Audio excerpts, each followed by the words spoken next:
इस लेक्चर में हम अधिगम स्थानांतरण पढ़ेंगे। स्थानांतरण, इसके प्रतिपादक थर्नडाइक थे।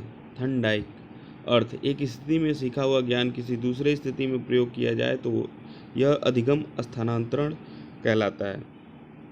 अधिगम स्थानांतरण के प्रकार: सकारात्मक स्थानांतरण, धनात्मक या अनुकूल।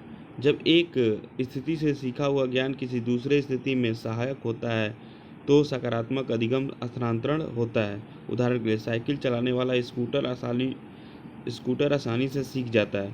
संस्कृत भाषा का ज्ञान हिंदी विषय में सहायक है। नकारात्मक स्थानांतरण, ऋणात्मक या प्रतिकूल।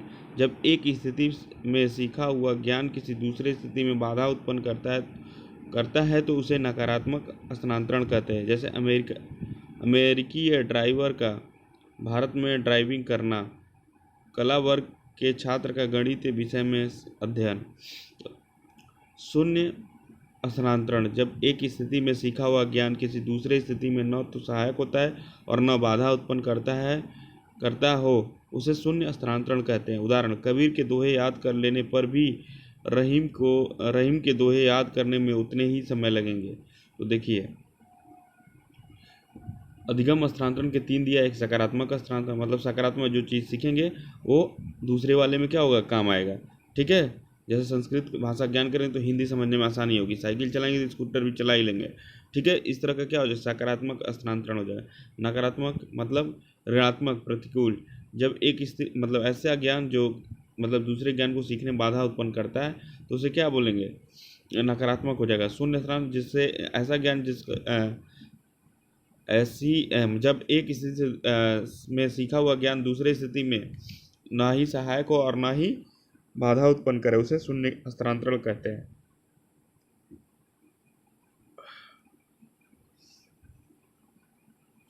देखिए, अधिगम वक्र हम उसे कहते हैं जो सीखने के कम, अधिक तथा शून्य आदि को प्रदर्शित करता है। अधिगम वक्र 4 प्रकार के होते हैं। अधिगम वक्र कितने प्रकार के होते हैं, 4 प्रकार के। पहला सरल रेखीय वक्र, दूसरा उन्नतोदर वक्र, तीसरा नतोदर वक्र, चौथा मिश्रित वक्र। अब देखिए, सरल रेखीय वक्र, जब सीखने की गति एक समान होती है उसे सरल रेखीय वक्र से प्रदर्शित करते हैं। उन्नतोदर वक्र, इसमें आरंभ में सीखने की गति तीव्र और फिर धीरे धीरे मंद हो जाती है।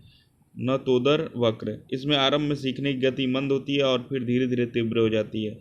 मिश्रित वक्र, अंतोदर व नतोदर का मिला जुला रूप है।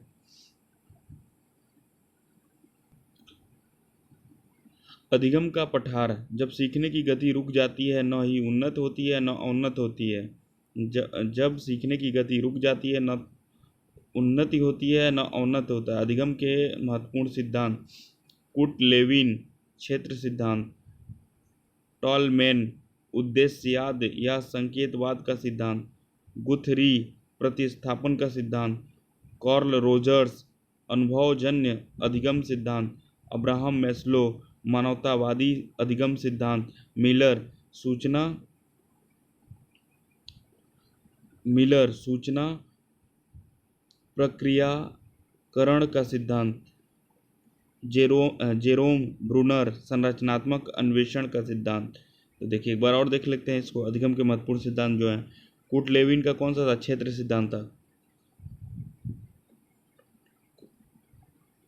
कोर्ट लेविन, टॉलमेन का उद्देश्यवाद या संकेतवाद का सिद्धांत, गुथरी का प्रतिस्थापन का सिद्धांत, कार्ल रोजर्स का अनुभवजन्य अधिगम सिद्धांत, अब्राहम मैस्लो का मानवतावादी अधिगम सिद्धांत, मिलर का सूचना प्रक्रियाकरण का सिद्धांत, जेरोम ब्रूनर का संरचनात्मक अन्वेषण सिद्धांत।